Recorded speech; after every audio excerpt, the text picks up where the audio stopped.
अभिलाष यादव जी, भोपाल से। राधे राधे महाराज जी। राधे राधे महाराज जी। महाराज जी, पिछले एक वर्ष में जब से आपका सत्संग सुना है, श्री जी की कृपा से 1,54,00,000 नाम जप हो गया महाराज जी, जिसमें मुझे परोपकार की भावना उत्पन्न हो रही है महाराज जी। अभी इनका कहना था कि जैसे कोई दीन ही नहीं है, किसको देखता हूं तो अपना भजन दे देता हूं कि मेरा इतना भजन उनको दे दो। तो महाराज जी, ऐसा करने से भजन नष्ट नहीं, पहले तो अपने लक्ष्य तक पहुंचो पहले, नहीं तो बीच में लुट जाओगे। भगवत प्राप्ति जब तक ना हो, अब तुम्हारे को प्रक्रिया बदलनी चाहिए। जो भजन करो वो भगवान को समर्पित करो, जो भजन करो वो भगवान को समर्पित करो। जिसको दीन दुखी देखो तो तन से धन से सुख पहुंचाने की चेष्टा करो और मन से भावना करो, भगवान आप तो परम उदार हो, आप इसे ठीक कर दो। भजन भगवान को दो, प्रार्थना भगवान से करो। शरीर से और धन से अगर सेवा बनती है तो वो सेवा कर दो, भजन भगवान को दो भगवत प्राप्ति के लिए। जब तक भगवत प्राप्ति ना हो जाए तब तक भजन खर्चा करने का बिल्कुल अधिकार नहीं रखना चाहिए। महाराज जी, उस समय मन बहुत द्रवित हो जाता है, तो तन से सेवा कर दो और मन से प्रार्थना कर दो।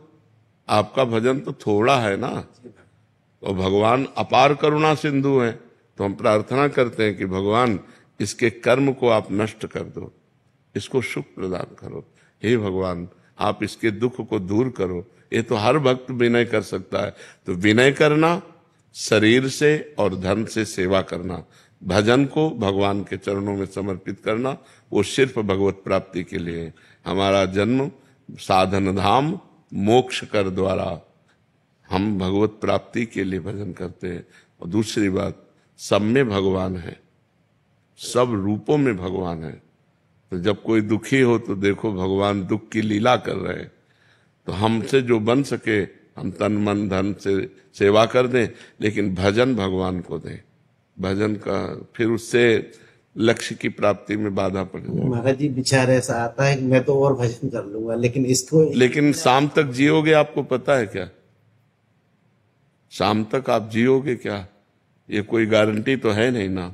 तो पहले हम अपना कार्य करते, मनुष्य जीवन का पहले अपना कल्याण करें, अपने को भगवत प्राप्ति करें। तो जब आप भगवत प्राप्त हो जाओगे तो वासुदेवा सर्वम, कोई जीव बचा ही नहीं, सब भगवान ही है। यही अनुभव हो जाएगा। सिय राम में सब जग जानी। तो नाटक मंच पर दुख सुख का नाटक कर रहा है, वस्तुतः वो परमात्मा है, ऐसा ज्ञान हो गया तो ये वृत्ति भी चली जाएगी। समझ रहे ना? असलियत में, परमार्थ में पहले तुम चढ़ो, तुम अध्यात्म को प्राप्त हो।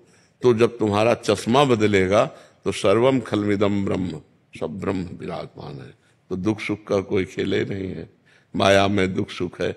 जैसे स्वप्न में दुख सुख होता है तो जागृत में मिट जाता है, ऐसे ही जागृत का दुख सुख ज्ञान में मिट जाता है। जब आप ज्ञान को प्राप्त